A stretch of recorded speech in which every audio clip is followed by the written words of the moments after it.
Good evening, everyone. Welcome. I know you. Some of you guys didn't get to be a part of the live yesterday, and I apologize for that. Yesterday, I was off all day, and I had too much time on my hands, and my hands were idle, and I was really just excited. I wanted to get through those two chapters because I understand how a lot of people will latch on to chapter 13 and get lost in it. And I don't want anyone to get lost in any of this. All right. That said, let me welcome everyone. We have Spirit and Truth, Wendy. We have Spirit Church Ministry.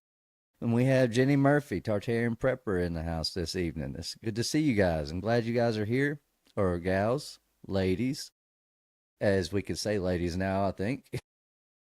Jenny Murphy says, good to see you too, Rev. My stomach is feels a little better, but I still weak and aching, but still weak and aching. All right. Well, I'm gonna continue to pray for you as well as the fella, I can't remember his name. Yesterday, one of the fellas came in the chat and asked us to pray for him. He has some stuff going on as well, in it with his help. So I will gladly say a prayer for anyone that needs it, wants it, or as requests it. Good evening, ain't buying it. Glad to see you here. Ruthless Savage is in the house. Awesome. And Wendy had said that my intro was dope. I appreciate that. I really did put a little work into it, so I hope it inspires some type of intrigue. You guys are amazing and awesome in this community. I want to say that. I just want to go ahead and say that and throw that out there. I see you guys in other people's other YouTube channels, chats, and in their comments, and you guys are always encouraging. You guys are always helpful, and you guys are always on top of your game when it comes to defending the truth. And that's what I really love this community for that reason, because I no longer feel like I'm alone in this world necessarily, or in this battle that we're fighting against good and evil. I feel like I have a community, a family that I think I've always been looking for, and that's you guys. Good evening, Pepe. I see you joined us as well. That said, I wanted to go over chapter 14 and hopefully try to get to chapter 16 through this, because 15 is pretty short. If you weren't here with me last night and haven't had a chance to catch up on that episode yet, we went over chapters 12 and 13, and I'll do a small recap on basically what we kind of went over. Um, Before I lose this thought, someone had pointed out in the comments that when Jesus went to hell or died, he went to hell and then was able to preach to the people down in hell. And that's written in the Lost Gospel, or the Gospel of Nicodemus. And it talks about Moses and Elijah being the two witnesses. It names them as the two witnesses. So a lot of people will research and study and look for the truth in things, and they'll find that answer, or they'll find that book and they'll read that and they'll go, oh, well, now they know who the witnesses are. The question that I always had was, if it's in the book of Nicodemus, why wouldn't it be in the Bible? And the answer really is pretty simple. Yeah, actually, yeah, I think you might be right. Ain't buying it. Elijah and Enoch. The point that I wanted to get to with that was that the more and more I've read this book and studied through it, the more I realize what's important and what's not important. And that's not to say that all of it's not important. It's all important. But what I mean is what's important to me. Like what applies to me. And when we are reading this thing, and as we go through it, we'll see things that we recognize, like events, even like if it was talking about a whole city burning or something to that effect, you could compare that to what's going on in California. But that doesn't necessarily mean that what you're reading is talking about what's going on in California in present day. It's not always, it doesn't always apply to you. And sometimes people will read this and they'll go, "Oh, well, this is all metaphor since I can't really explain it in current day's fashion." So the point that I'm I guess that I'm trying to reach with this entire thing is that as I've read this thing, like most everyone else who's also read this thing, I've had to read it multiple times. And every time I read it, it's obviously, everyone says it, you learn something new. Well, I didn't want to necessarily learn something new. I just want to understand it and I want to know what it's saying. Simple as that. I got to a point in my life, I guess, where I was just tired of trying to figure things out. Who's telling me right? Which pastor should I listen to? Which doctrine should I follow? And so finally, when I removed myself from all of that and I started doing what we're doing here, is reading this thing line by line and precept upon precept, it started to reveal to me a totally different truth than any of that other ways that I had read it before. And what we ended up starting with yesterday is I opened up with the book of Jasher. And the only part of Jasher I went over was chapter 8, where it talks about the birth of Abraham. And in the birth of Abraham, they seen these stars in the sky, these signs. And well, before I go into that next point, I'll go ahead and finish with this point. So they saw the signs, they saw the stars, and they knew what they meant. They knew it was from God, and they understood it well enough to believe in it, and to even condemn themselves to Nimrod if that's what it took, just so that everybody understood that they knew what that meant. And then I thought about, in today's time, if stuff like that happens, who do you trust? I mean, how do you know who's telling you right whenever they see a sign in the sky? Does it mean the same thing to you as it means to me and to everyone else? How does that apply to us, and how do you figure out what that means? And then it just dawned on me, it just kind of clicked. And I went, well, we have the Bible. Everything we need to know is in it. The beginning, the present, and the future. It's all there. Everything we need to know is written now.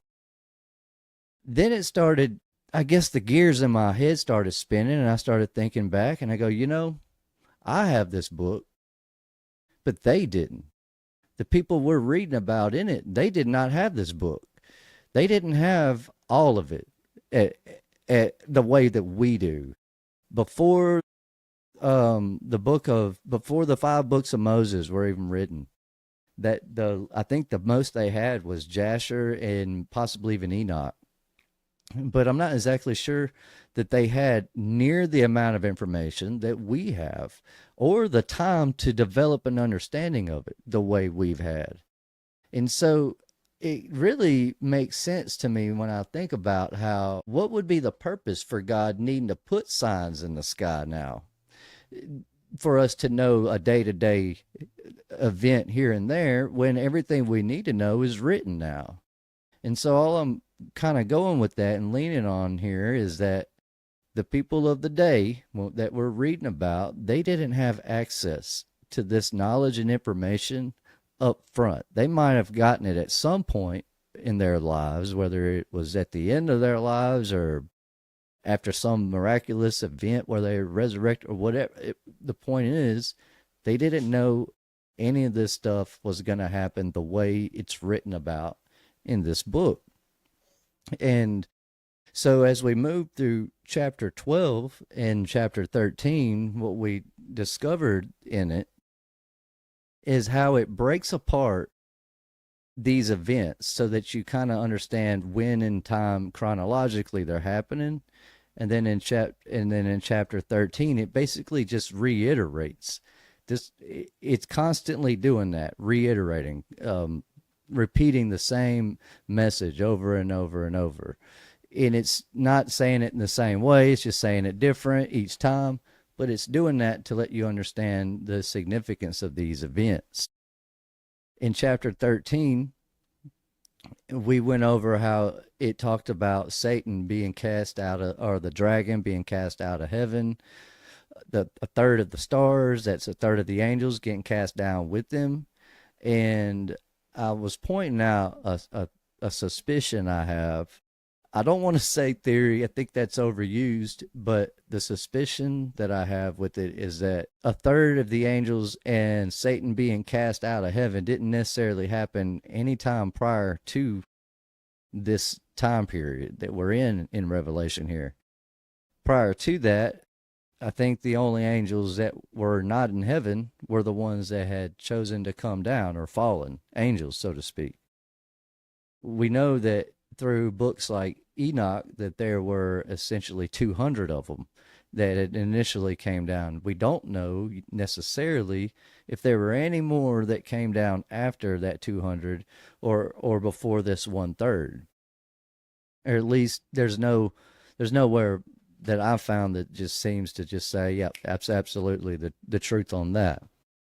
But when it comes to this part of it, the 1/3, I believe that event was taking place around the same time that Jesus was born, during his life, and during his crucifixion and his resurrection, and then his ultimately his return. And so during that time period is when that war in heaven began. The war in heaven begins as a result of God sending Jesus down, and that really upsets Satan. Satan looks at that and goes, man, I'm trying to rule down there, and you just keep interfering. Now you're sending your son. Oh my God, you're sending your son down here. That's essentially how I imagine that going, thought-wise, between them. Then as we kept reading through chapter 13, we got down to the parts where it talks about those being led into captivity and those being killed by the sword, and how what they're referencing here is I would have to say that that's during the Millennial Kingdom, but not necessarily throughout the whole duration of it. A lot of this spills over into the little season. In other words, some of these people that are responsible for some of these events possibly lived during the Millennial Kingdom, but also afterwards is all I was kind of going with that. But where we went over where it talks about those that kill with the sword must be killed with the sword, and those that go into captivity shall also, or leadeth into captivity shall also go into captivity.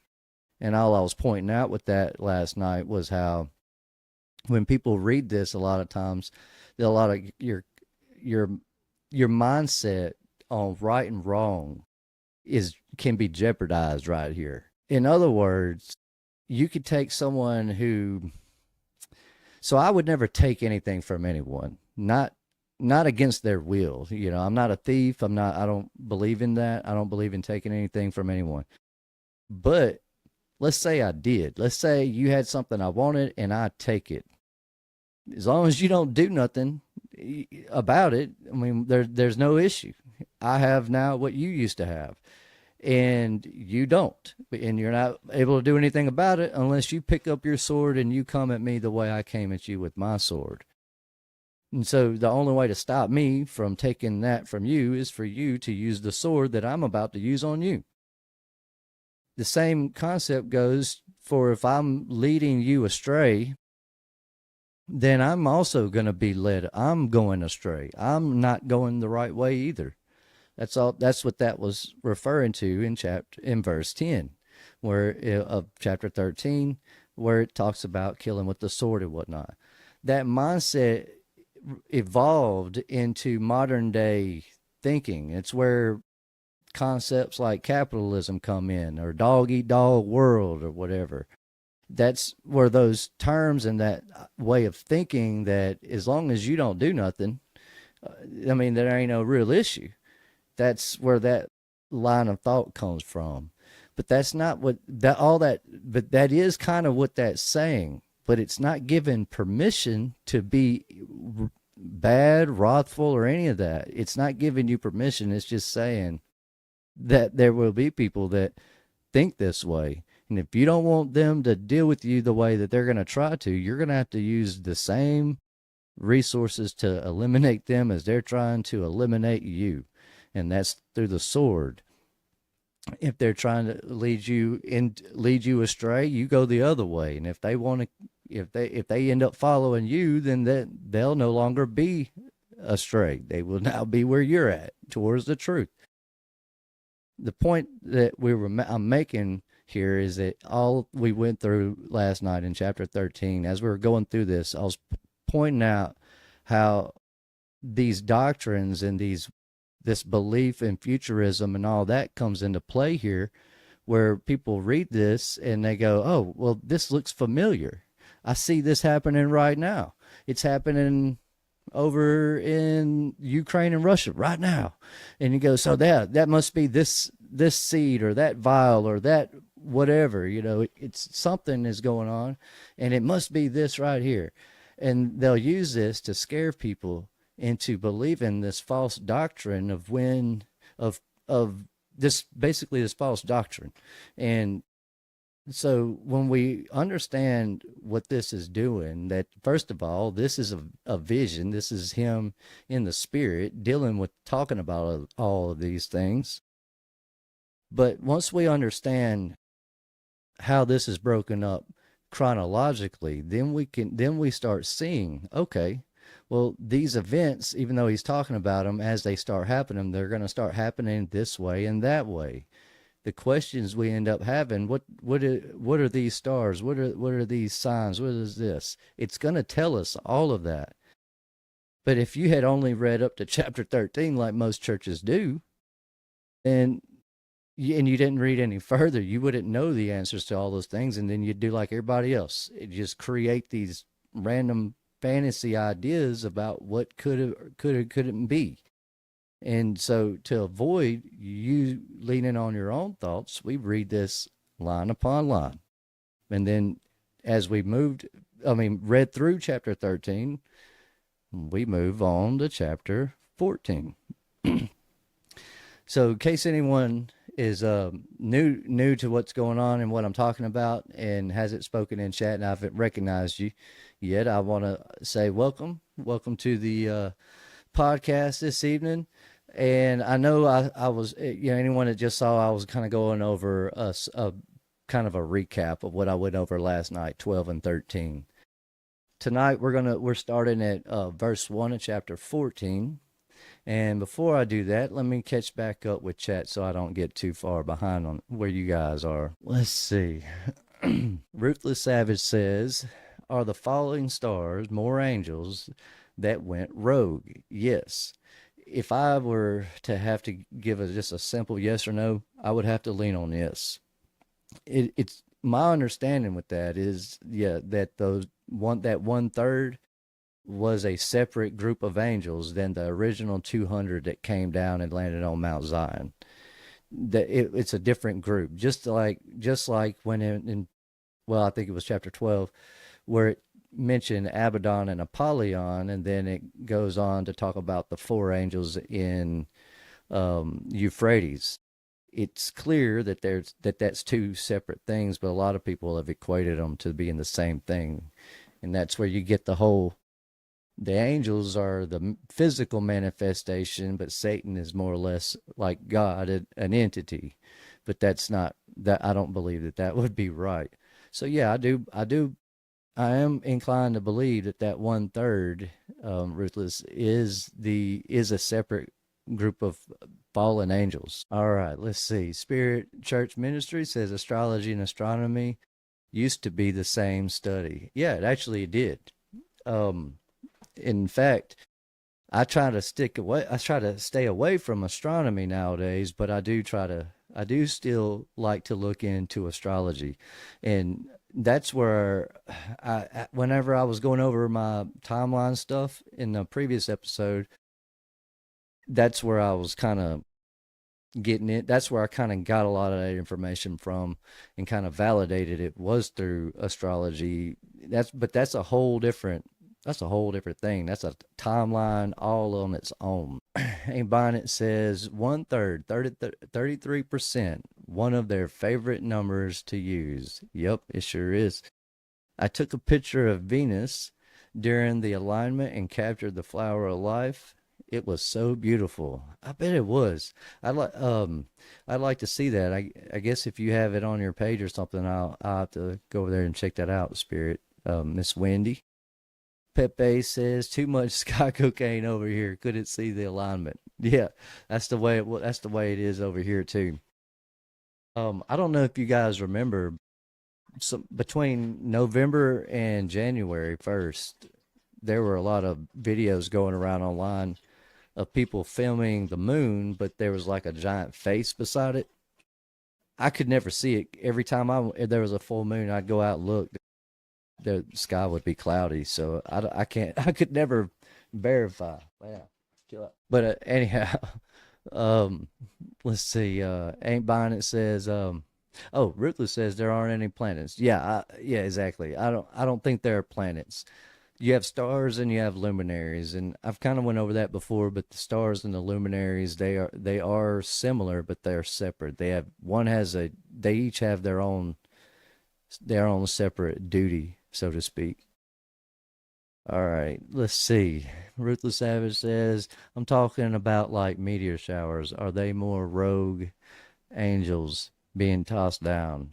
Oh, I see what you're saying, what you're talking about. That's a that's really a good question. It's something to look into. I've thought about it, but I'm not sure because when you go back to books like Enoch and even Jasher, it explains a little bit of this, and this is even talked about in Jubilees. If the stars don't obey God and do what they're supposed to do, they get cast down. So I can see where that thought would lead us in that direction. There's no, I don't know, I wouldn't be able to say one way or the other though if that's the accurate truth on that though. Seventh day is Saturday, Sunday is first day. Yep. It actually is. Sunday is the first day of the week, and Saturday is the seventh.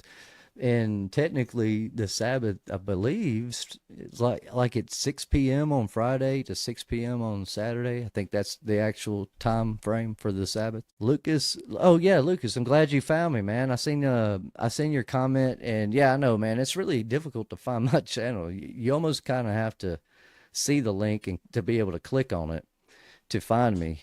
And I think a lot of that has to do with the that shadow banning that YouTube still hasn't given up on all the censoring completely yet. Not like other platforms like Facebook, Instagram, and even X. I guess X, but YouTube's they're still censoring people, and I've even tried to find my channel on other people's phones to try to help them find it, and it's hard to find. I don't know why.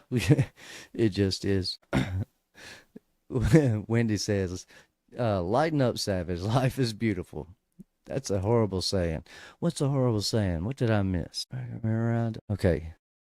I think I missed it. Oh, I think I missed something. But you guys are doing the same thing I do whenever I'm in someone else's live. Sometimes I'll have my own conversation going separate from what's going on in live chat. All right. So moving on, I think we caught up a pretty good bit. At least everybody knows, at least everybody's on the same page and everybody's following me, and that's the important part of it. All right. Chapter 14, verse 1 says, And I looked, and lo, a lamb stood on the Mount Sion, and with him 144,000, having his father's name written in their foreheads. And I heard a voice from heaven, as the voice of many waters, and as the voice of a great thunder. And I heard the voice of harpers harping with their harps. And they sung, as it were, a new song before the throne, and before the four beasts, and the elders. And no man could learn the song that they sang but the 144,000, which were redeemed from the earth. Okay. Verse 1 says, And I looked, and lo, a lamb stood on the Mount Sion, and with him 144,000. The reason this would be significant to anyone of that time is because those people are probably supposed to not be here. I think they died, or they get, they end up losing essentially. But but that's not the end of the story. And I heard a voice from heaven, as the voice of many waters, and as the voice of thunder, and I heard the voice of harpers harping with their harps. What these three verses, the way I understood this is that this is basically three different periods of time here, but it's in order. What's happening here is we learn earlier that they will end up dying. They get killed. And then what ends up happening, God gets involved. God enters the scene. And then when he does, it says, And they sung, as it were, a new song before the throne and before the four beasts and the elders. And no man could learn the song but the 144,000 which were redeemed from the earth. Redeemed from the earth. That means that they were, in the way I understand it, that's what this means, is that they were dead. But now they're being resurrected. Whether a lot of people might say they've been resurrected and now they're in the spirit, but I don't buy that. I think they died, and I think they came back to life. These are which were not defiled with women, for they are virgins. These are they which follow the Lamb, whithersoever, basically whoever he goes with. These were redeemed from among men, being the first fruits unto God and unto the Lamb. All right, let's see. Make sure I didn't miss anything. Sundown. Oh, yeah, okay. You guys are just agreeing with me on that. Depends on the Sabbath, the 7th-day Sabbath. The same since Adam. I believe these days never change, only names of months and years. Yeah, exactly. I believe you're right. I believe that the dates that we basically have been around since the beginning of us. That kind of goes into my thought that we were never cavemen. We were never just a bunch of dummies, just learning or how to build a wheel. I think mankind has always been an intellectually capable, conscious, sentient being. I don't think there was ever a time where we evolved from a lesser version of ourselves. If anything, we've devolved from a better, greater version of ourselves down to where we're at now. Good evening, Pearl. Glad to see you made it. All right. Now, okay. I think I am pretty well and caught up.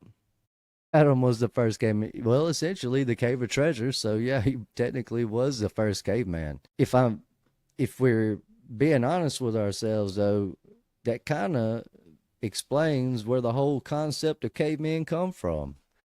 Otherwise, had that never been a story told or an actual thing, what would make anyone think that we would ever live in caves other than that? So yeah, it does kind of make sense. Wow, what a blessing. The Cult of Khan is in here. Connor has joined us. Glad to see you guys have made it. And I like I said, I apologize for my live yesterday. I know I'm scheduled Tuesdays and Thursdays, but yesterday was just I had to do it. I just had to do it. And if you guys go back and watch that, maybe you'll understand why I say that and why it was so important to me. All right. Verse, let's see, where were we? Oh, yeah.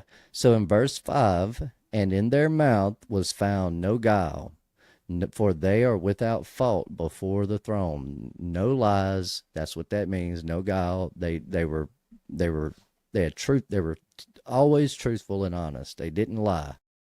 For they are without fault before the throne of God. And I saw another angel. Now at this point here, this is a separate event. We'd have to draw a line between 5 and 6 right there.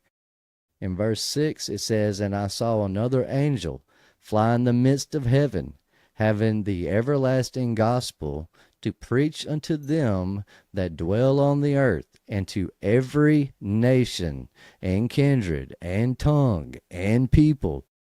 In other words, it doesn't matter who you are, where you are, what culture, what breed, what class, whatever. You heard this gospel. You heard this if you were living in that time. People will try to figure out how that could be today or like modern day times. And in order for it to fit in with today, you have to use words like metaphor. You have to turn this into a metaphor now. By turning it into a metaphor, you can then say, well, technically with the internet and social media and this and that, the gospel could be preached to the whole world.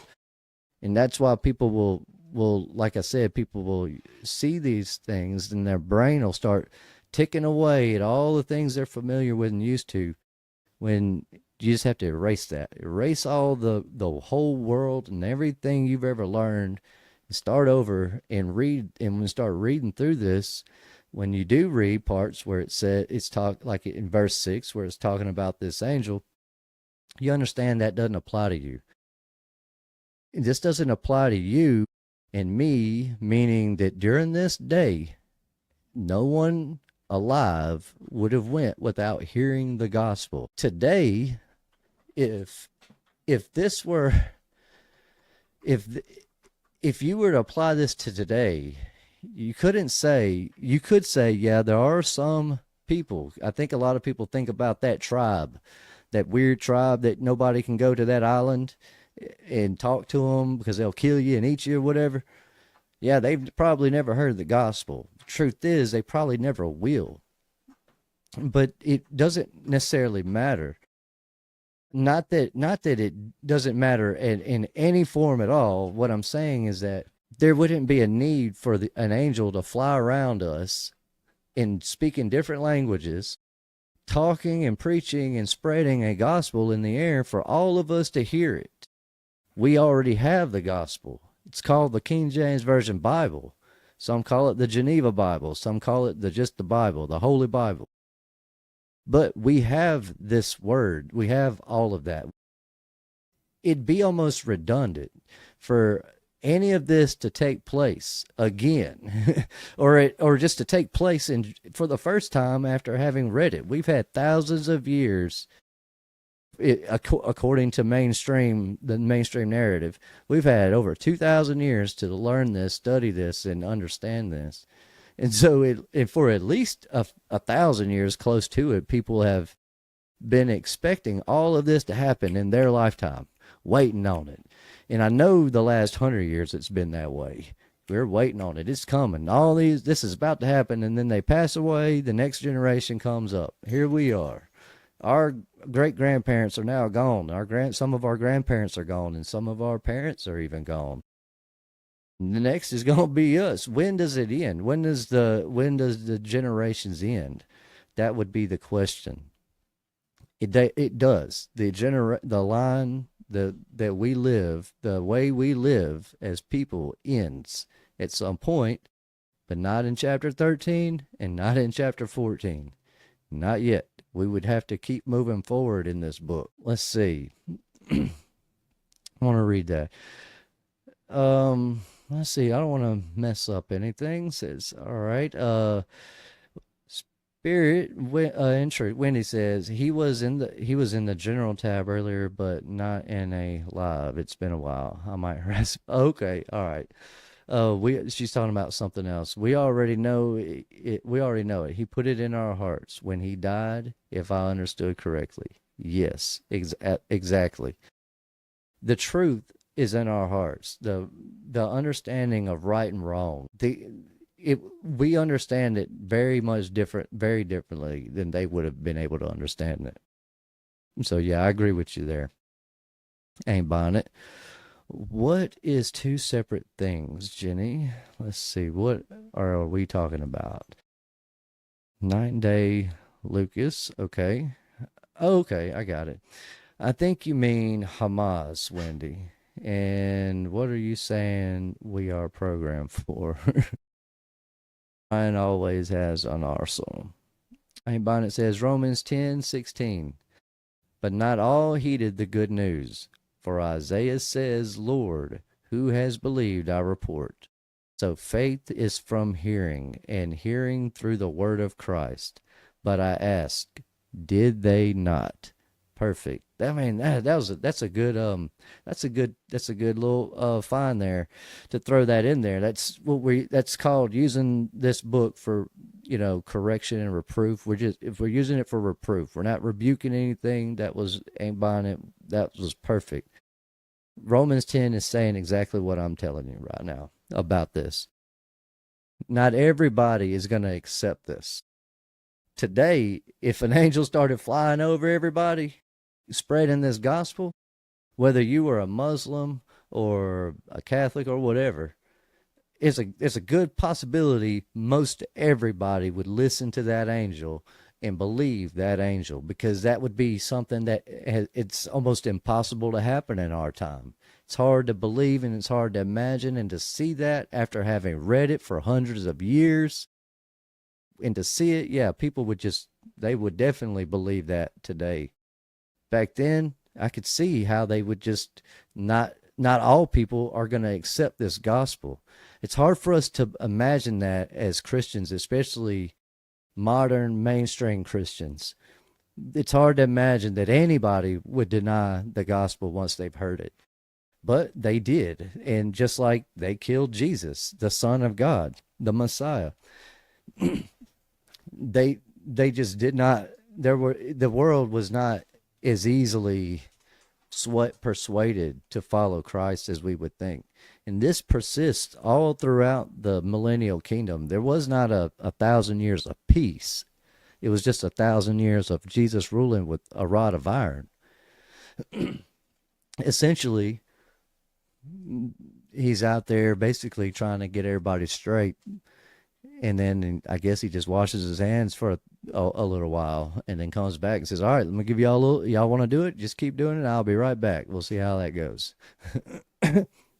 But that's would be speculating for the new ones, people that are new to this, because we hadn't got to that point yet. We're still in we're at verse 7 now. No, we're not. We're in we are. Saying with a loud voice, fear God and give glory to him, for the hour of his judgment is come, and worship him that made heaven and earth and the sea and the fountains of water. This is just letting them know that this is right now. This is imminent. It's just showing you the importance of this is about to happen. We need to get on board with this gospels, what this angel is trying to get out to everybody. And there followed another angel.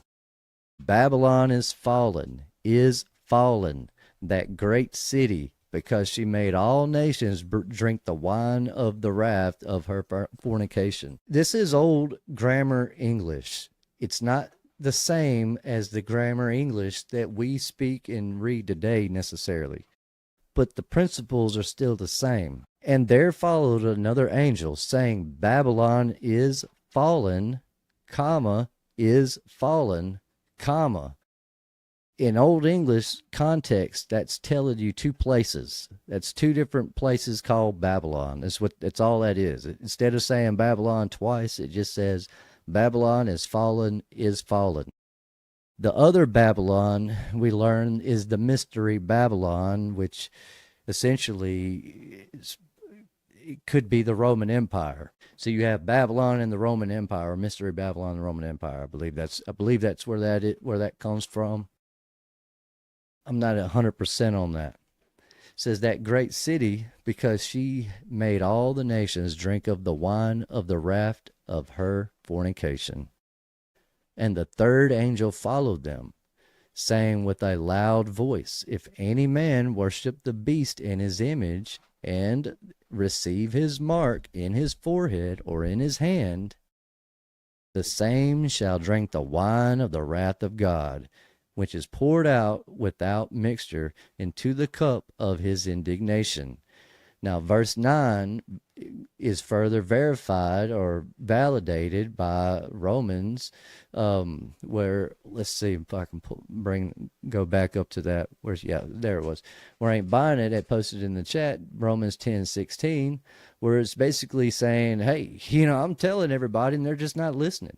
Who's going to hear this? Who's going to accept it? I mean, I'm telling everybody and they're just not, people just don't want to accept the truth. They just don't. They just are opposed to it.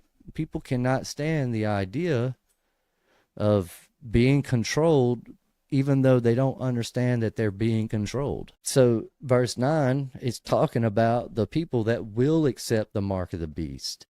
And that's going to be millions. It's probably the majority. It's probably most people end up accepting the mark of the beast at this time. And then it says, the same shall drink of the wine of the wrath of God, which is poured out without mixture into the cup of his indignation.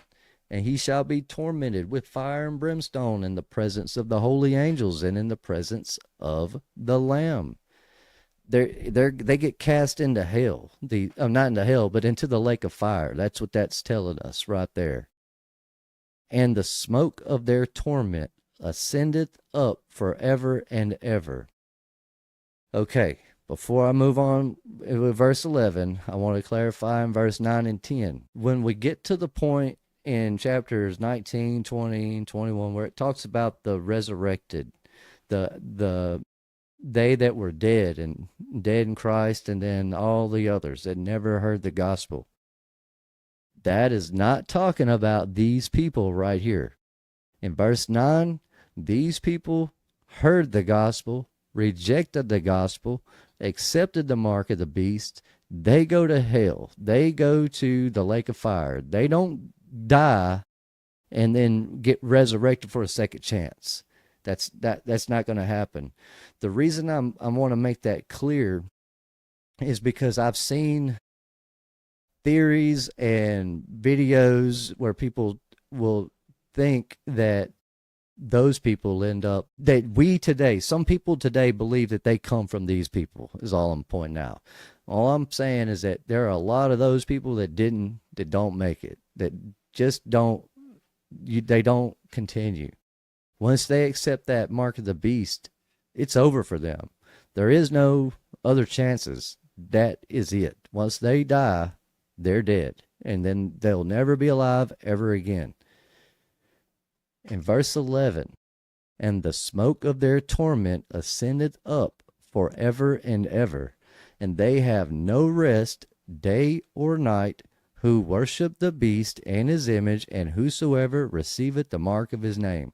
There it's just telling you that twice. It's telling you basically three times if you want to include verse 9 in that. So you could say that's it telling you three times. At least it's telling you twice. And then it says in verse 12, here is the patience of the saints. Here are they that kept the commandments of God and the faith of Jesus. So now we have to draw a line between 11 and 12, because now we're no longer talking about those same people. Now we've moved on, and it'll be talking about a different set of people. In verse 11, again, where I was saying, where it was talking about the no rest for the day or night, further emphasizing it's as important. Pay attention to this. That's all that is to you and me. Hey, this is important. Check this out. In case you didn't believe me, I'm going to say it again, but I'm going to say it in a different way, but I'm saying the same thing. That's all that is. It's important. It's necessary to know, because you need to know that so that you don't you don't fall for these same delusions and deceptions that they were under during this time period. Okay, in verse 12, it says, here is the patience of the saints. Here are they that keep the commandments of God and the faith of Jesus.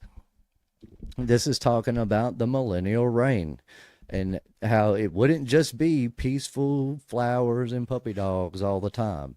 It's not going to be the most pleasant 1,000 years. However, I would imagine, based on what we've read up to this point, that the 1,000 years is at the very least going to be better than it was before all of that. before the 1,000 years, it was pretty bad. I mean, if you got an angel flying around, three of them, spreading the gospel, telling you all of this stuff, and they're still denying this, then those people were super lost. And they were not soft the way we're soft today. I don't think this generation could handle even a fraction of these events. I think most people would just die in their, just wherever they're standing, die of fear. They just could not handle all of this. I mean, most people are just mentally confused about what they are and who they are anyways. They wouldn't be so confused though if they would just read this book. It's made available for everybody. Most people that can't afford it can go get one for free. People give these things away. There's really no excuse anymore other than we have a hard time understanding it because we're educated. So once we learn how to bypass the education, but also at the same time utilize that education to help understand this, it just makes it make way more sense. It simplifies it. All right. Wendy says, I think the mark has been and always will be our thoughts, our and our actions. We follow the way or our own. Yeah, actually, that makes sense. I thought about that too.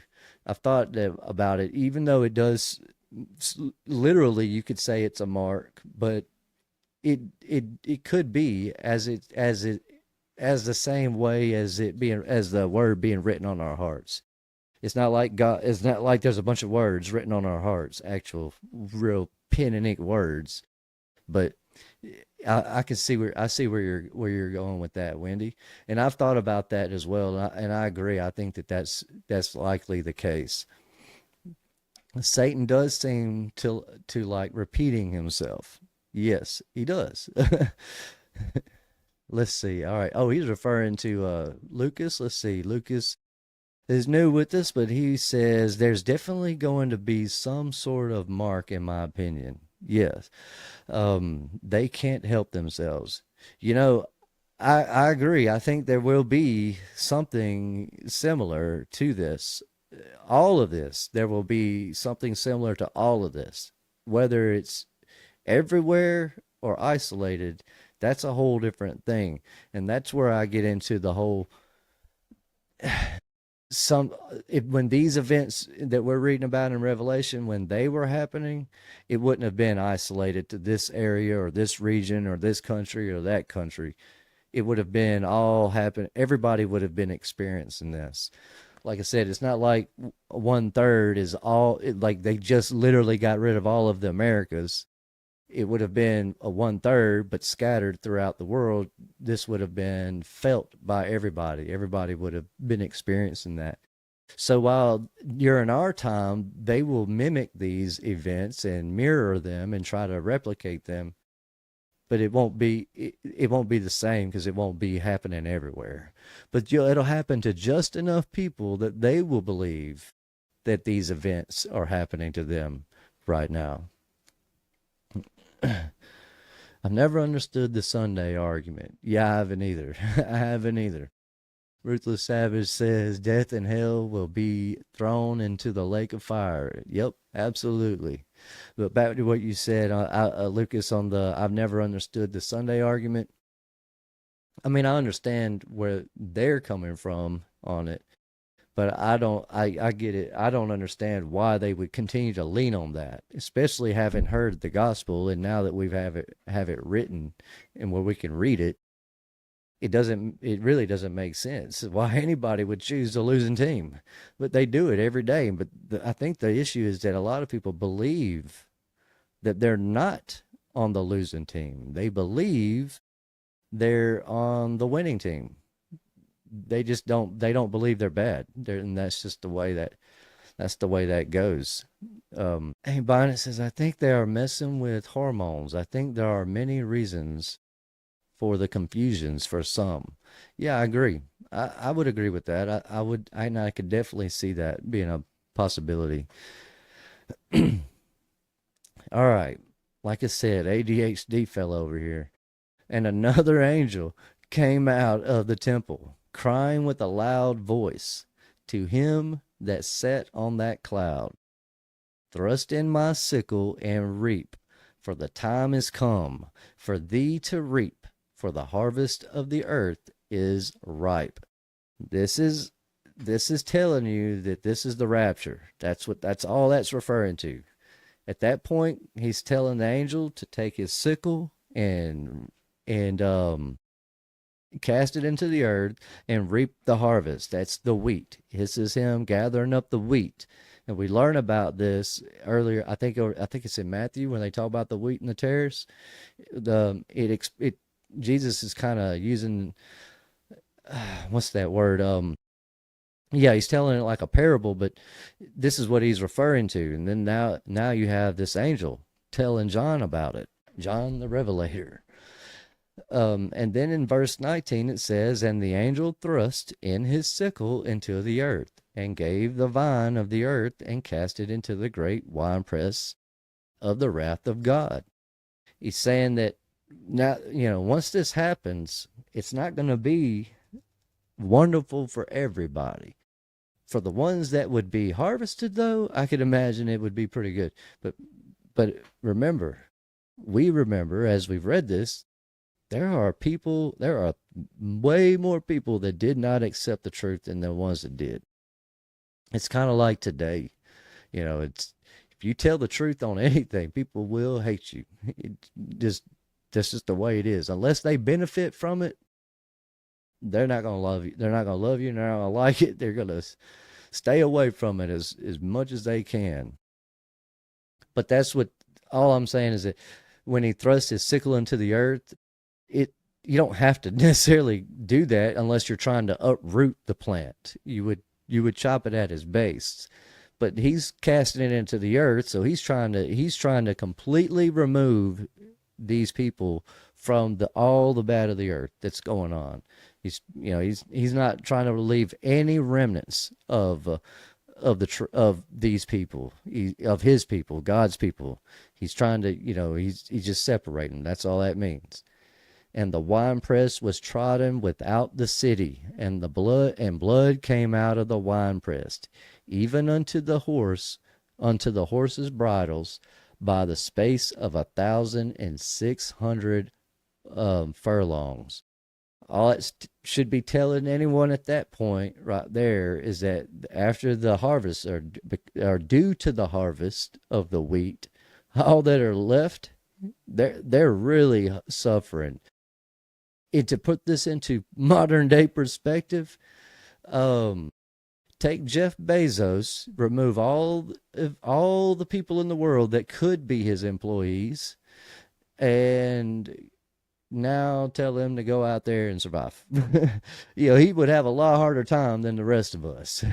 We could make it. We could deal with life. I believe any one of us in this chat, especially in this community, if you took all the rich people away, we would be just fine. We would move on and carry on with life. It would be wonderful. But I would imagine that the people that accepted Christ in this weren't the wealthiest of the wealthy during that time.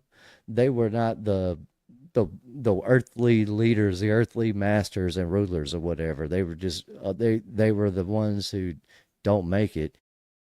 It's not going to be good for them. They're going to really suffer as a result of losing the people that do end up being harvested and gathered up by God. All right.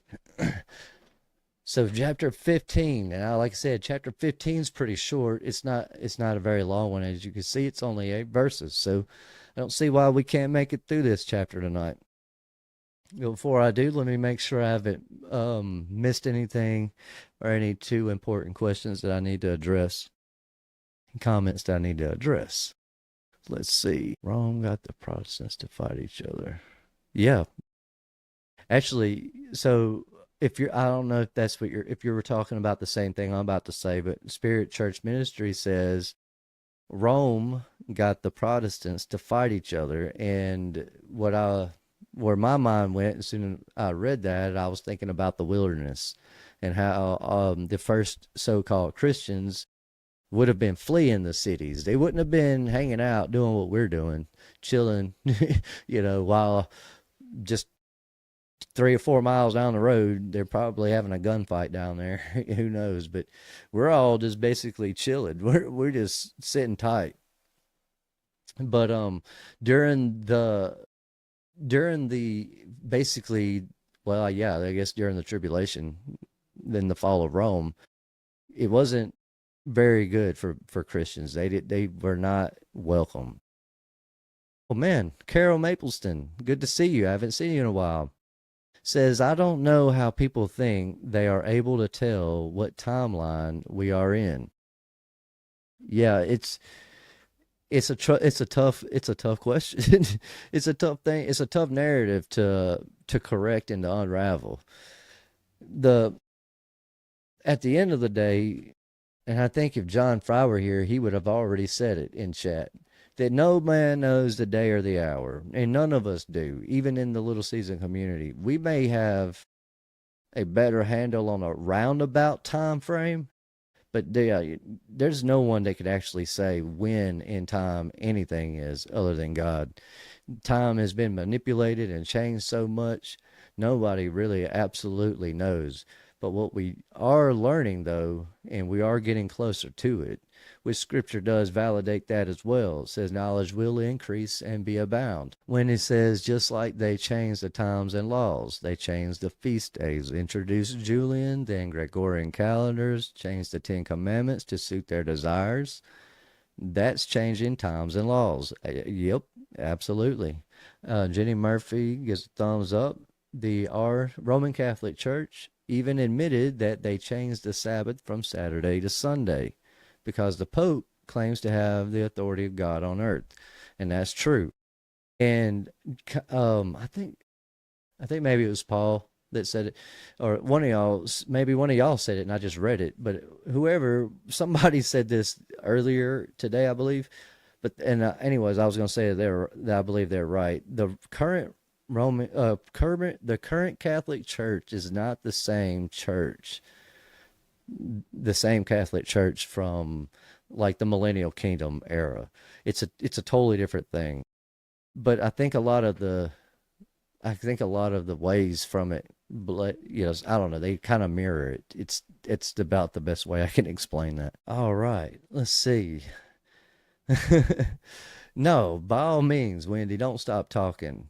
Rejoice Artworks is in the house. Welcome. Glad to see you made it. Glad to see you made it. Hi, God bless all. God bless all.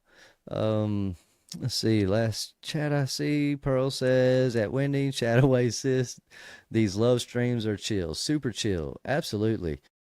I don't mind you guys having your own conversations if you find my conversation or whatever I'm talking about not quite as interesting, because whenever I go back and review myself, make sure I didn't make any too bad of mistakes, I like to read chat and keep up with you guys. It's actually easier because I can go back and I know what you're saying applies to whatever I'm saying. And but I like that. I've been taking notes, and I want to address certain things in a later video, but I will get around to doing that. All right, good to see you, Rejoice Artworks. Glad to see you here. All right, moving on, verse 15, and I saw chapter 15, verse 1 says, and I saw another sign in heaven, great and marvelous, 7 angels having the 7 last plagues, for in them is filled up with the wrath of God. It's just letting you know that after this, the tribulation will be coming to an end. God's wrath will have been poured out onto the earth, and he'll be done with this part of his plan. And I saw, as it were, a sea of glass mingled with fire, and them that had gotten the victory over the beast, and over his image, and over his mark, and over the number of his name, stand on the sea of glass, having the harps of God, and over the number of his name. I don't know why I read that out loud like that, but my brain was telling me that this was I guess it's just showing that the beast is being destroyed. You know, that they basically, God is overriding him. He's writing his name over the beast name. He's just basically showing victory over the beast. The beast has been defeated at this point. This is the war. This is a big battle that they have. This is a big war. So there's a war in heaven. After they fight in the war of heaven, then they come down to earth. It's why I think, I can't remember. Never mind. I'm not going to go into that because I don't remember enough about what I was going to say. So I'm going to have to bring that back up another time. It was something to do with the stars, and there was a book, and I can't remember what year it was printed. I don't want to lie about it, but it almost alludes to this happening not so long ago, is all I'm saying. And they sing the song of Moses and the servant of God, and the song of the Lamb, saying, Great and marvelous are thy works. Lord God Almighty, just and true are thy ways, thou King of saints. This is talking about them rejoicing over the death of the beast. Who shall not fear thee, O Lord, and glorify thy name? For thou art holy, for all nations shall come and worship before thee, for thy judgments are made manifest. Now, I want y'all to understand that when I'm reading this, just because it says all nations, that doesn't tell me all people. That all people that are living that are part of these nations. But this wouldn't necessarily be referring to all the ones that have died already. I mean, there wouldn't be a lot of the bad people left at this point. All that would be left at this point would be the remnants of the decent people, the ones who would eventually carry on post Millennial Kingdom. That's all that is. I believe that's what I believe. I'm right on that. I could be wrong. And then after that, I looked, and behold, the temple of the tabernacle of the testimony in heaven was opened. Now, we learned before that when God was in that. Actually, hold on. I'm thinking about earlier. I was reading this, so I'm thinking I'm actually ahead of myself on this. So I almost ruined that. And after that, I looked and behold, the temple of the tabernacle of the testimony in heaven was opened. And the 7 angels came out of the temple, having the 7 plagues, and clothed in pure and white linen, and having their breasts girded with golden girdles.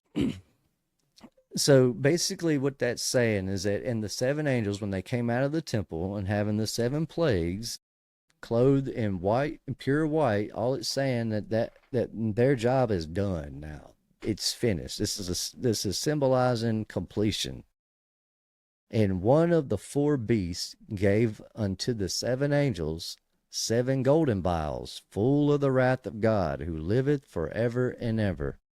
That's verse 6 and 7. It's basically just reinforcing both idea, or that first verse, or verse 5, I guess. It's just re-emphasizing. It's not anything we should latch onto and get lost in. Is all I'm trying to say. I know this stuff sounds fantastical, and a lot of people, when they study through this, they get lost in the reverence of its fantasticalness. That's not a real word, but I didn't have a better word for it. And anyways, but in verse 8 it says, And the temple was filled with smoke from the glory of God and from his power, and no man was able to enter into the temple till the 7 plagues of the 7 angels were fulfilled. All right. This is what I was about to say a minute ago when I had to stop myself. In verse 5, when it's talking about the temple, the tabernacle, the testimony in heaven was opened.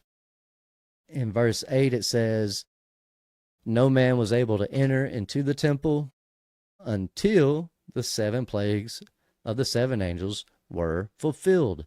That's verse 6 and 7. When we see that they're fulfilled, they get fulfilled. And so for a time, God is not with men, and then he is with men. That he becomes with men again. But during the time of all the terrible destruction and the tribulations, it would be basically what I took from that reading that is that you would have had, it'd be like basically like saying people are out there praying to God, Lord, Lord, please help us, and it's as bad as bad as bad. You're praying, and just nothing every day, nothing. If I pray to God today and say, I need to talk to somebody, my phone rings. It happens. I get what I asked for. But if I were in that moment and I were one of these people, it would be basically God is not, he's not helping you out. You're on your own for a little while. But then when the plagues are finished, they're fulfilled. That's when that's when God is back. That's when they're all back together. God and men become one again. All right, let me see. Before I go into 16, let me catch up with the chat over here. I need to figure out. I need some time off, some more time off. I should have done that the other day when I was off. I need some more time off. I want to be able to pull up the chat that I'm reading up on the screen. Like I see other people do that. I know Tala does that. JT follows does that. Paul does that. Connor does that. And so I want to learn how to do that. And I think I figured it out. It's just I'm just going to play with it and practice. But so maybe you guys can't see what I'm reading, but I'm going to read it out loud. Oh wow, I didn't see you. You made it in here, Mr. Joffrey. Good to see you, brother. All right. Pearl says the fog is so thick outside my house right now. It looks like it's snowing in our security cameras. It's been like that around here. It's weird. We usually have a very humid environment and it's a lot of moisture down here, but it's been really dry lately and my skin is feeling it, suffering from that. But I see Joffrey has made it and joined us. Spirit Church Ministry says the war in heaven was a civil war. U.S. is heading for civil war. Yep, I agree. I'm not sure if it's gonna be a civil war or just a giant world war, but I can see it. I can see it happening. I definitely see it happening. Cage Fighter says, oh, she says, wow, Pearl, and does the fog have a smell? That would be weird if it does. Jenny Murphy says the Roman Catholic Church inverted and corrupted from how the church was instituted at the beginning of the millennial reign. Jesus said, call no man father and don't have graven images and idols. Yes, that is absolutely what happened. Yeah, no, she was basically just reiterating what I was saying earlier about that. Pearl says, Joffrey, some people in our area said their air smelled metallic, but Alec didn't smell anything. I didn't either. But I wasn't outside much today. Spirit and Truth Wendy says, Jenny, they have people talking and praying to the dead, which is a no-no. It's part of the reason I have beef with Jasher. Okay, I can see that. I can see that. Cage Fighter says, Jenny, they swear their icons and are not idols. They swear their icons are not idols. Okay. Oh, I know what you're saying. Yeah, you're right. They're icons. They're not idols. They're just celebrities or whatever. I get it. I think that's what you're saying. Isn't an icon and an idol essentially the same thing? It is. But people will use that.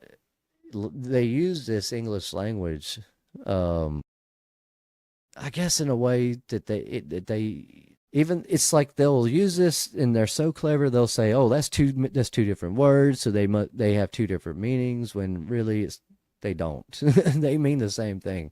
It's English. That's just how we've been bred to talk, and it's a backwards language that we have going on to begin with. But I don't know how we could I don't know how we could change it. I don't know if I could learn another way to speak it. Hank Bynum says Trump just got awarded the Golden Pager. Ah, I didn't see that. Pearl, people have been getting sick from that fog. It was tested somewhere and there are parasites in it. I don't doubt that. I don't doubt that one bit. I would say so, but I'm not a Catholic. That's Cage Fighter. All right. Let's see.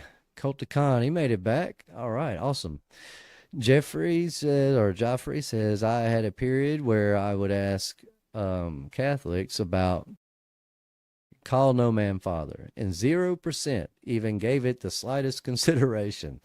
They all had the same asinine response that because we have a biological father, therefore, what Jesus said, sorry about that. So therefore, what Jesus said is null and void. All right. So actually, I want to hit on that. Joffrey says, I had a period where I would ask Catholics about call no man father, and 0% of them gave it the slightest consideration.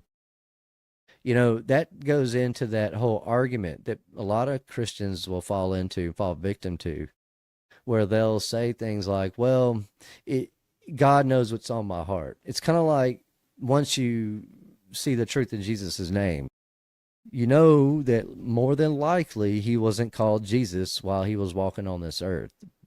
But you don't have to believe me, just like I don't have to believe any of you guys.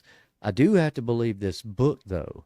When it comes to stuff like that, I feel like a lot of that ends up happening with that, and is they'll use this as a way to say, well, we're saying Father, but it's a different context. In our heart, it means something different than when we're talking about God.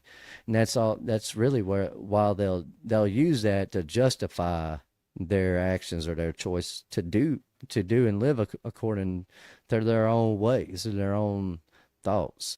We do that to justify our bad behavior.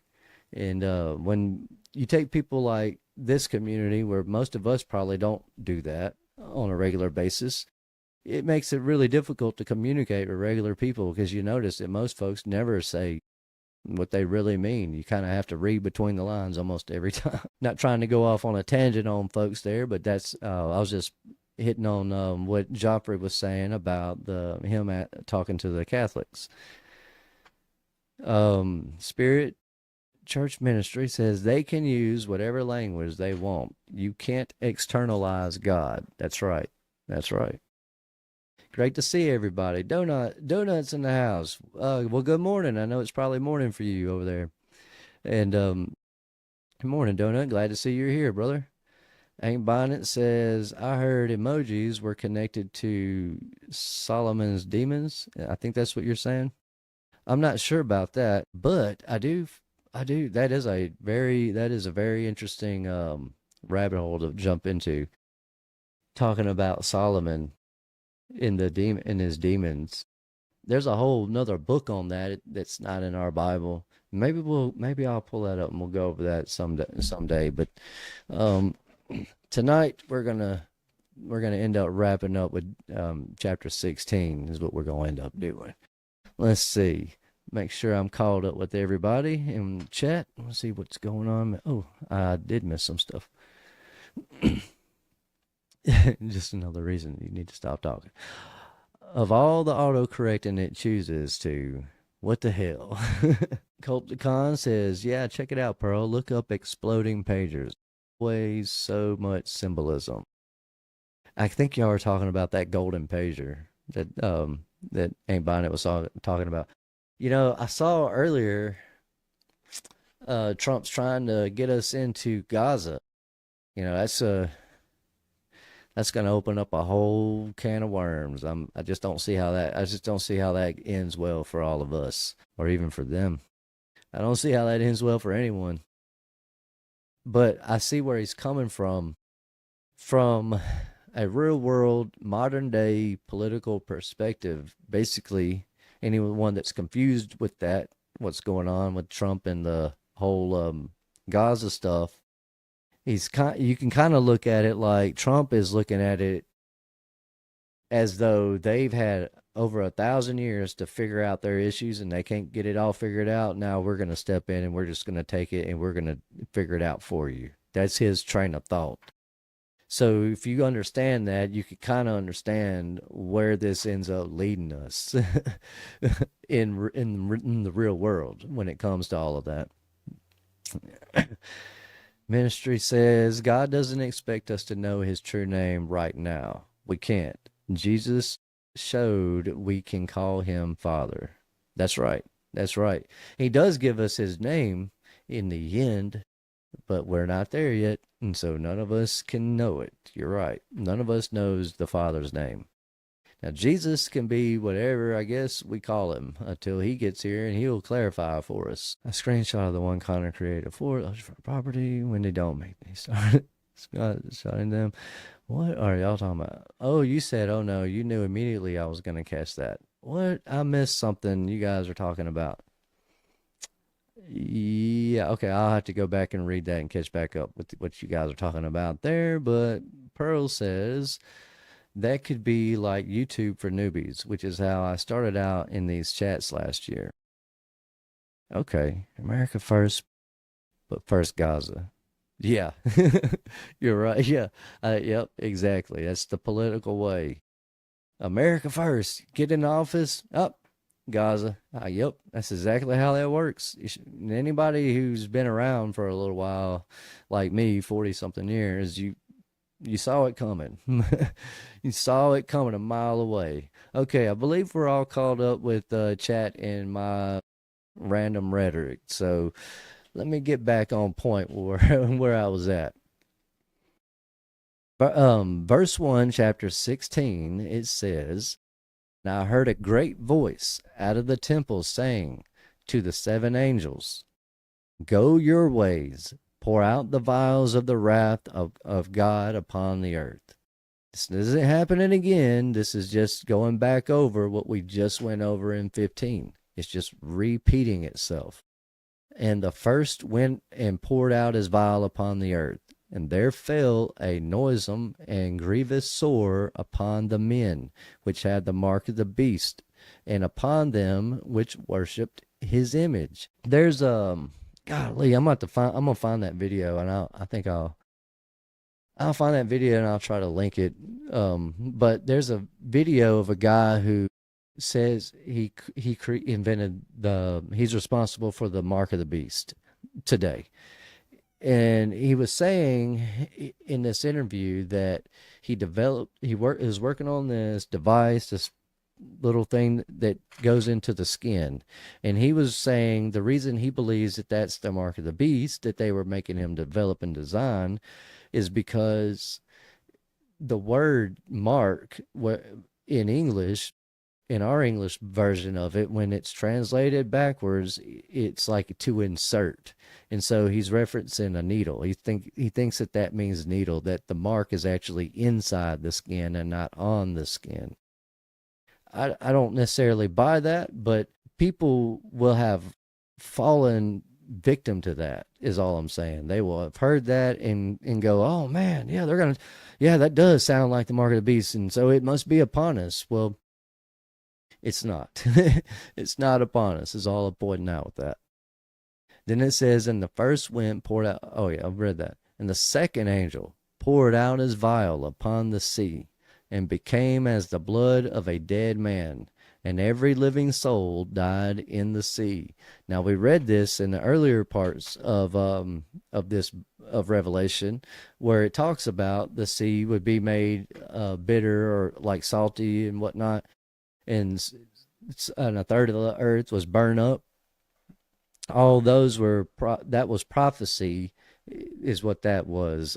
Now these events are happening. This would be, if you were looking at this whole book chronologically, unless I'm wrong here, chapter 16 is now went from prophecy to current. Now these events would be happening, so to speak. And this could all be still prophecy, essentially, but it's like as you're reading it, these are happening. Is the way I think you're meant to approach this. But I could be wrong. And it says, because it says and second angel poured out his vial. Oh, I read that. "And the third angel poured out his vial upon the rivers and the fountains of the waters, and they became blood.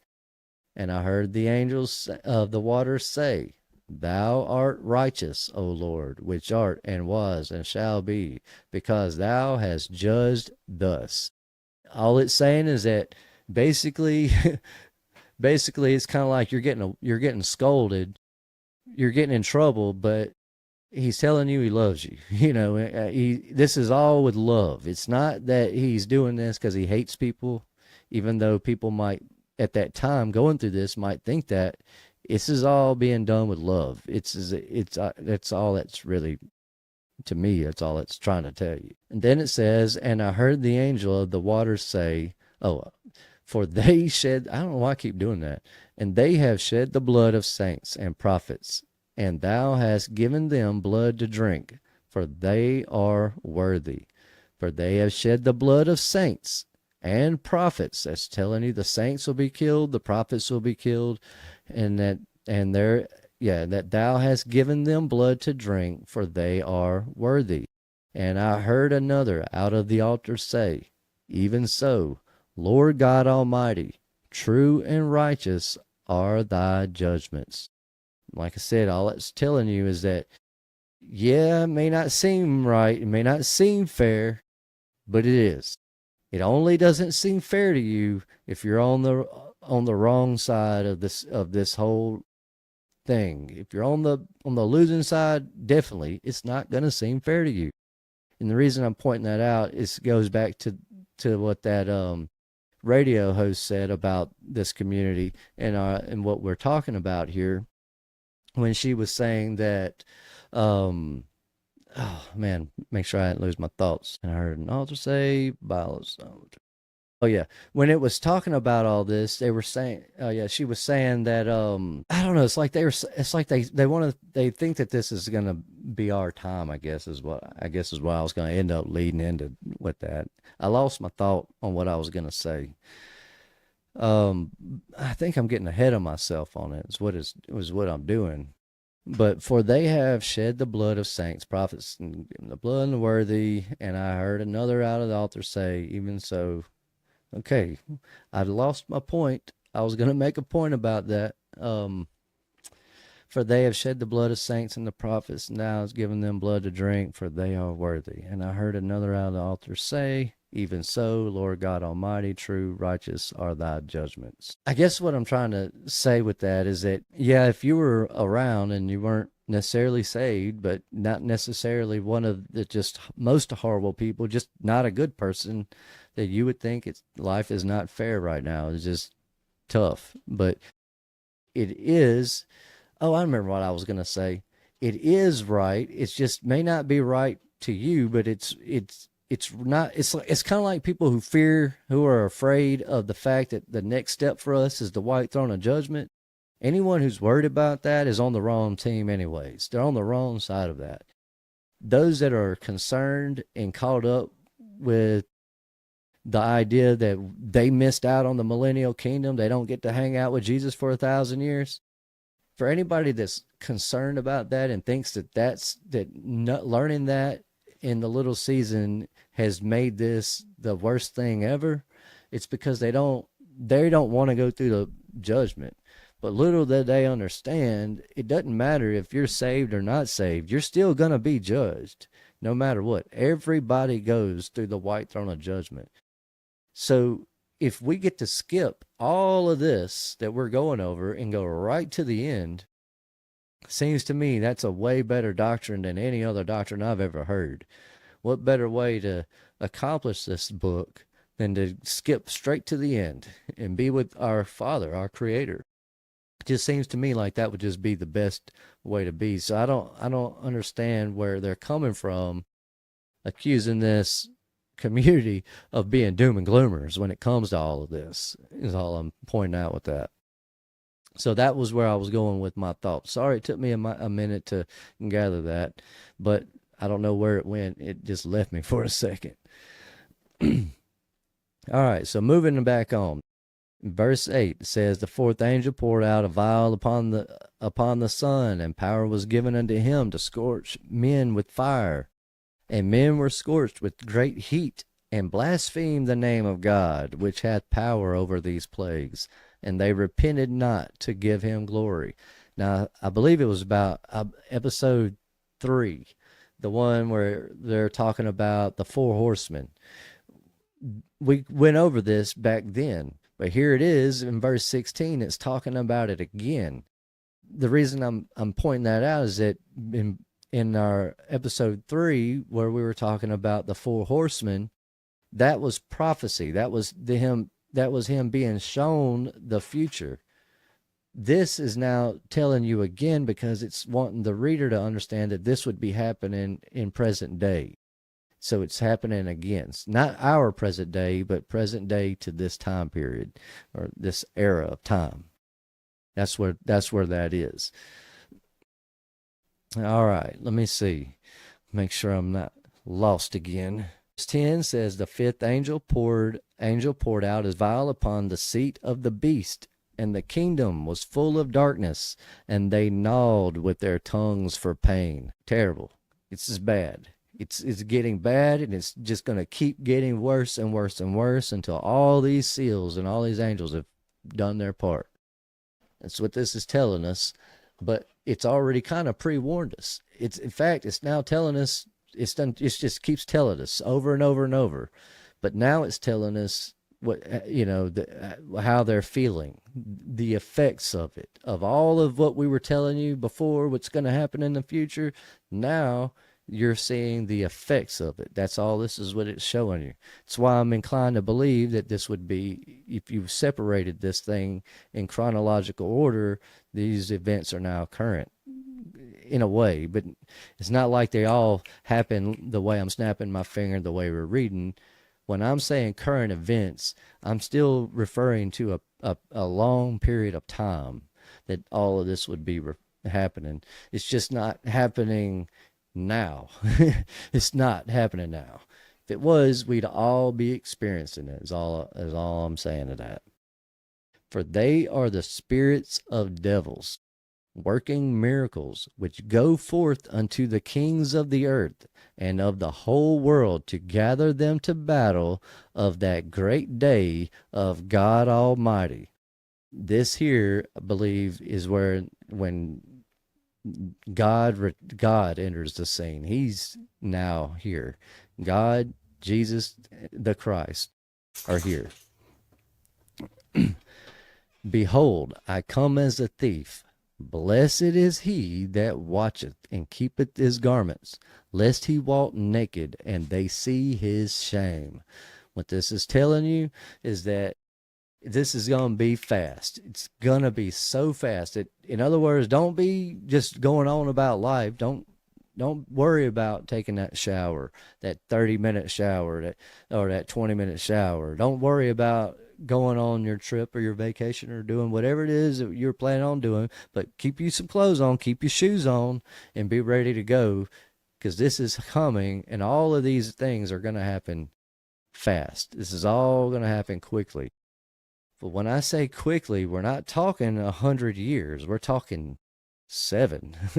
It's not a long period of time that all of this happens. It's why it's so important for God to send these angels out into the world, because they don't have time to do what you and I are doing. They don't have time to sit and study and read Revelation and go, when is it coming? He says it's this. Oh, yeah. Well, but they could mean this.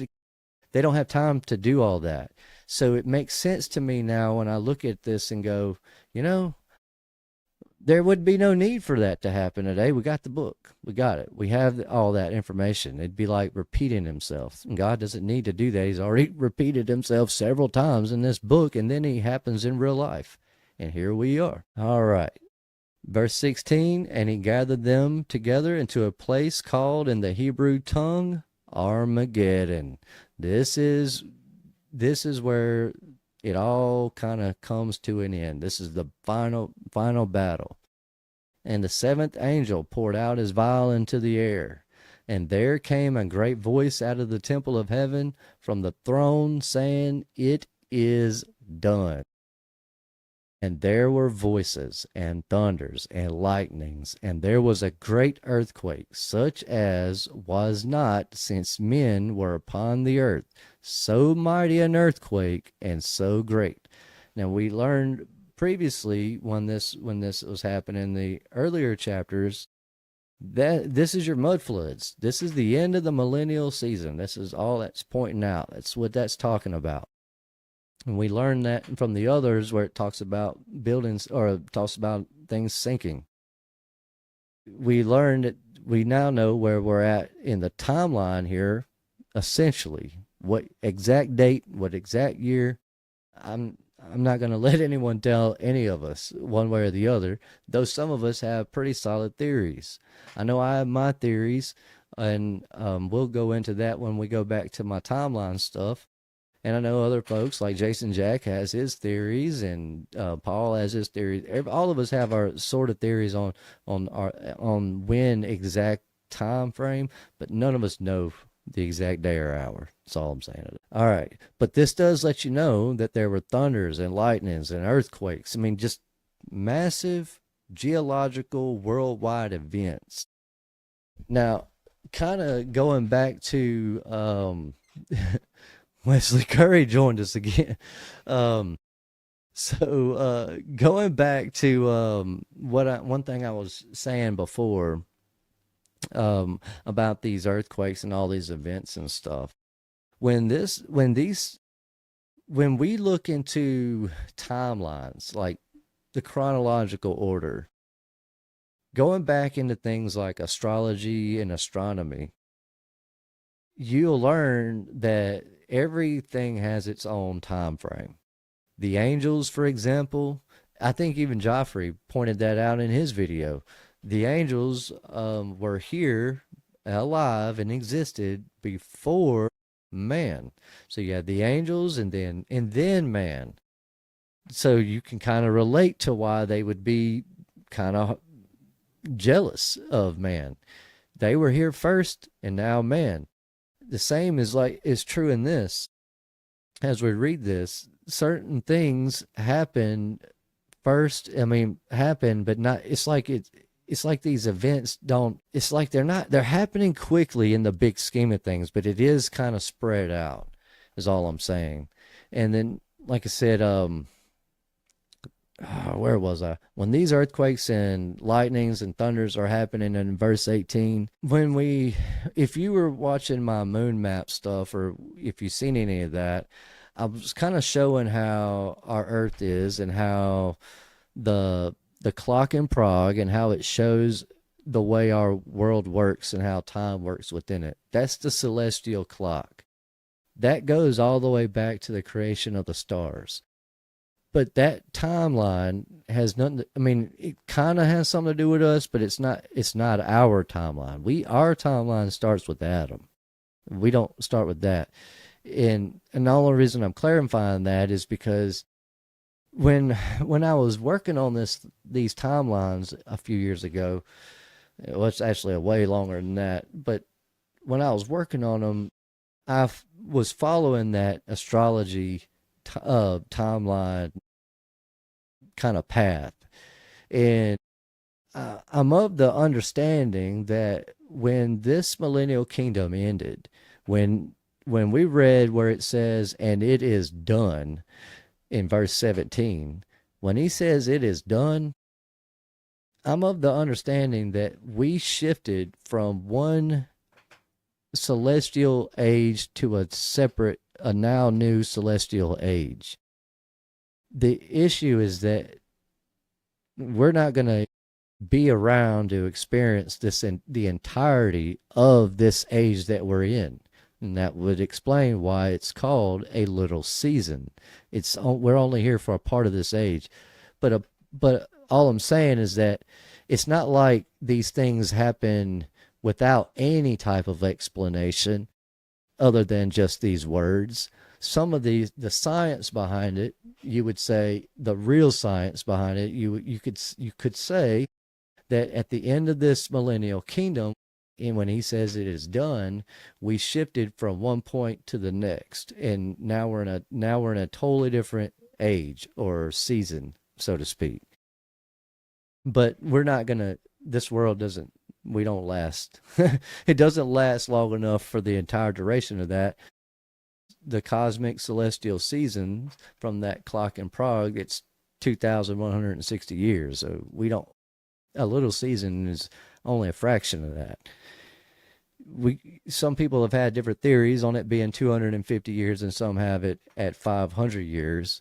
I find it interesting how it doesn't matter whether your theory is 500 or 250, they still end at the same time regardless. So it doesn't necessarily matter on that, I don't think. All right, let me catch back up here.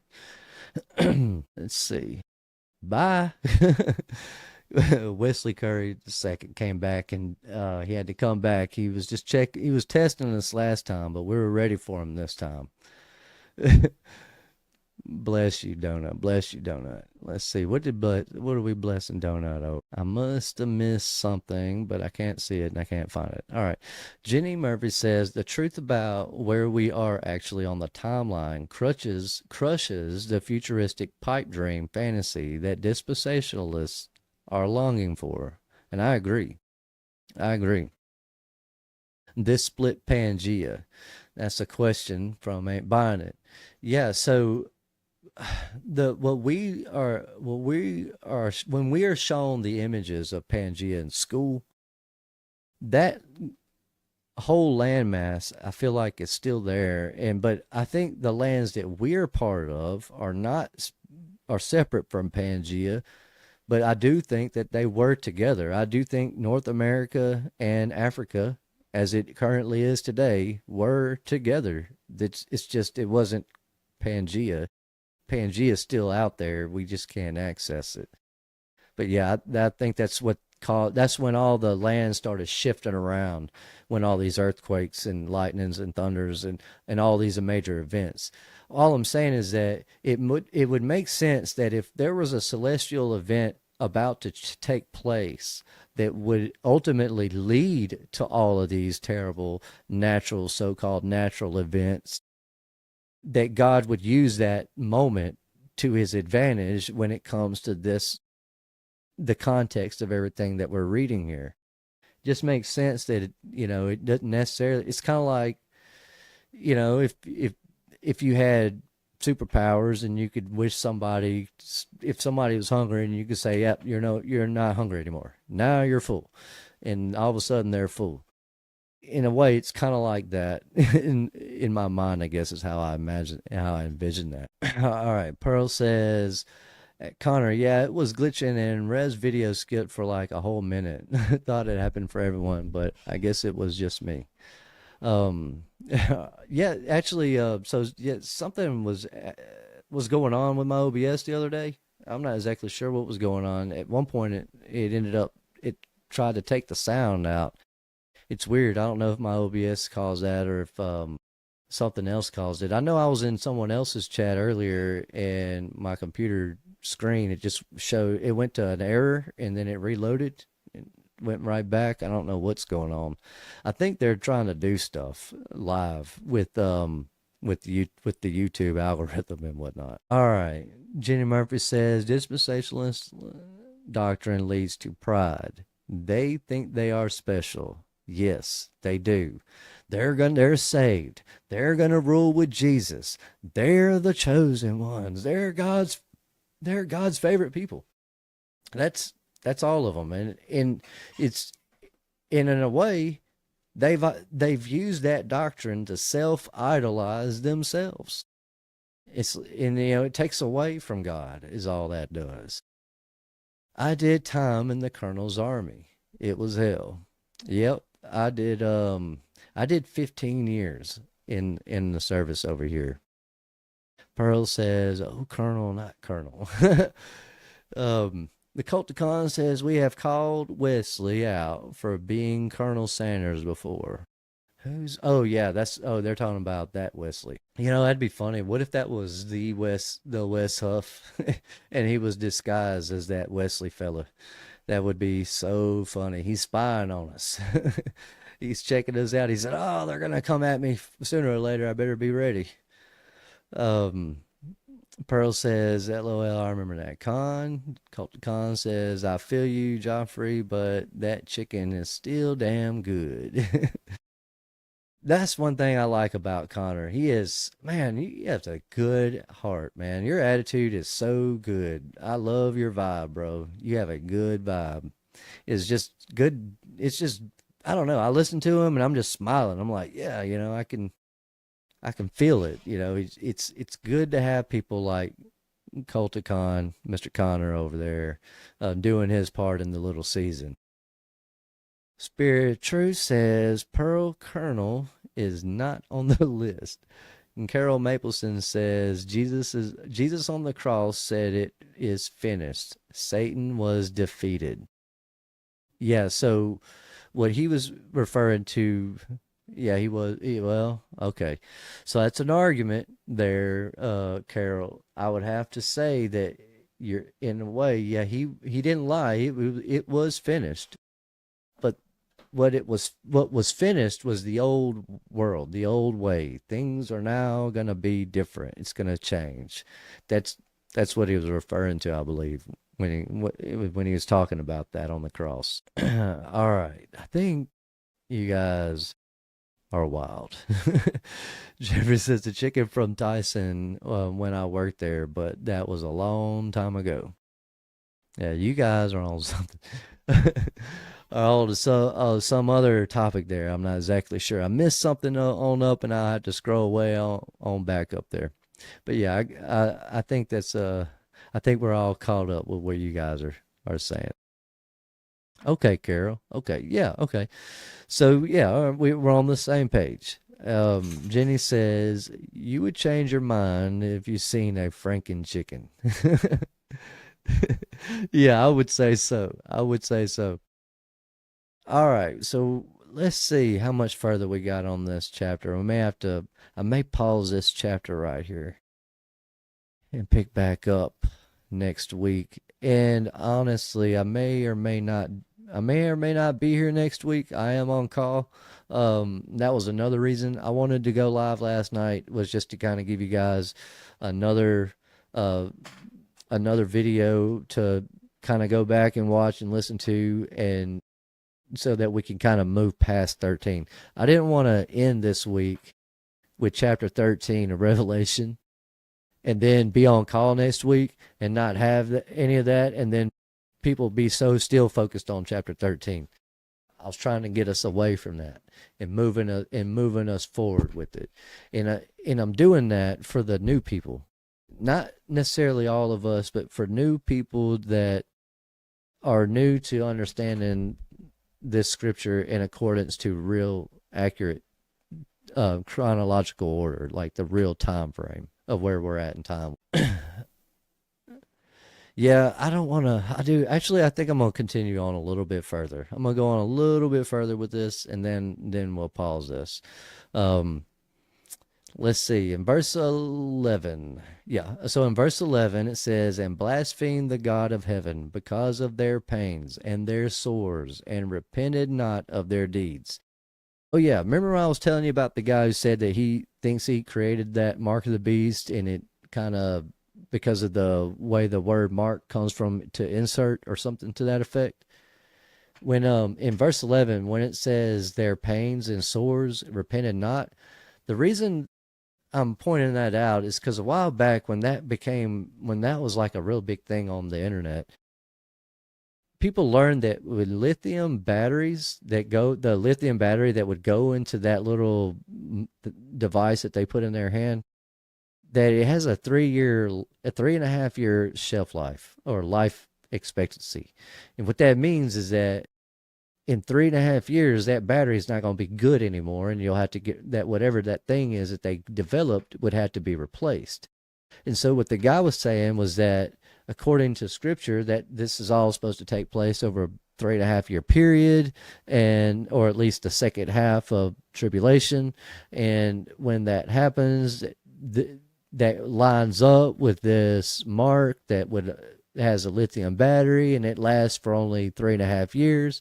But once that battery expires, if it bursts within the body, when lithium comes in contact with the blood, with your blood, it creates like a sore. It looks like a boil almost, and it'll burst. It's really bad and really painful. And so they what I'm pointing that out is that on verse 11, when it's talking about these pains and sores and whatnot, people will have read that, and then they will have listened to that fella talk about how he thinks he created the mark of the beast, and this is what it does, and it mirrors verse 11. That's how we know it hadn't happened yet, and it's coming. That's where they'll get that from. All I'm pointing that out with that is that some of you may know what I'm talking about. It's an old video. I didn't think about pulling it up, but prior to this, but all I'm saying is that some of you probably already know what video I'm talking about and what that fellow was talking about, and how that's not verse 11. This already happens. We know that because it tells us repeatedly that these events have already either are happening or have already happened or are about to. But in here, we know that that's happened already because the beast was defeated. And the sixth angel poured out his vial upon the great river Euphrates, and the water thereof was dried up, that the way of the kings of the east might be prepared. I think last year, and it may even be happening now, people are saying that the Euphrates is drying up, and so they're relating that to this verse right here, verse 12, and they're saying, oh, see, it's happening right now. This happened a long time ago. But it's not, it may be happening to that river over there, but I'm not even sure that river over there is the Euphrates that this is talking about. I think they just call that river the Euphrates. I don't think that this Euphrates in verse 11 is the same Euphrates that's dried up in the last year or so. But more importantly, let's say that that is it, and that river is drying up. What kings in the east are they talking about? There aren't any kings in the world right now, so this wouldn't be today. So that's all I'm pointing out, is that how some of these events that are happening today do similarly look like these events that they're talking about, and so people will latch onto it and say, oh, that's happening now. But that's because they don't understand the deception behind the false timeline within our history. And we're all victims of that.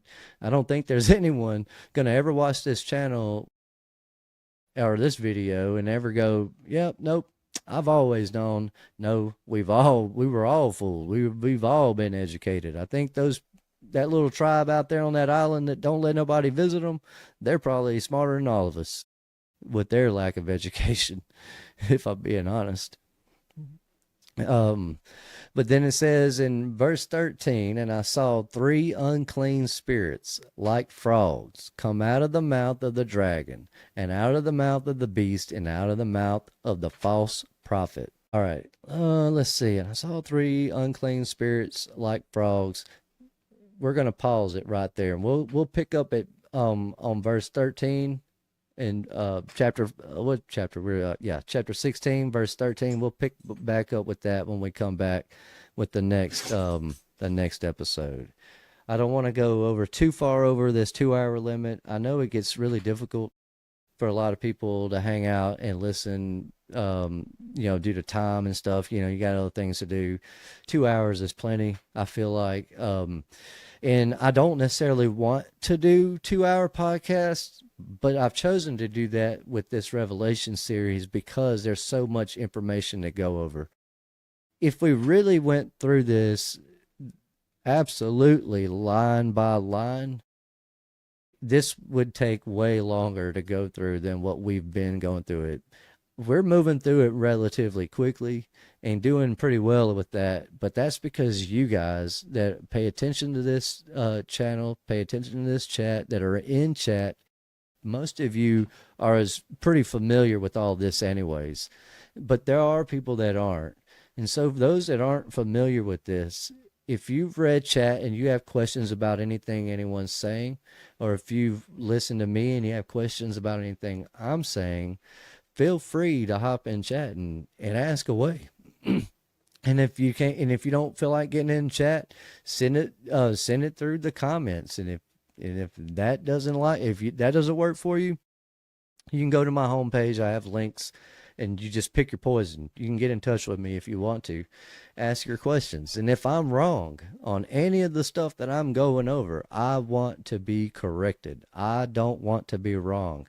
And I say that this way because I understand the consequences to teaching false doctrines. I may be teaching a false doctrine, but not because I'm doing it on purpose. It's not a willful thing that I'm doing. And I'm saying that because while there are thousands of pastors preaching false doctrines, we need to remain humble in it and understand that they're not all trying to do that on purpose. They're not preaching a false doctrine, all of them, with the purpose of deceiving people, because they are also deceived. And so we kind of have to understand that. And we have to keep that in mind when we come into contact or come into conversation pieces with these other people, or with people that do think like that and aren't aware of the things that you and I might be aware of. So that being said, guys, you guys have been awesome and amazing. I think I've done pretty well at keeping up with chat, and the next time we come back, hopefully I can pop it up on screen, and it'll make I think it'll make more sense to you guys as I respond to you.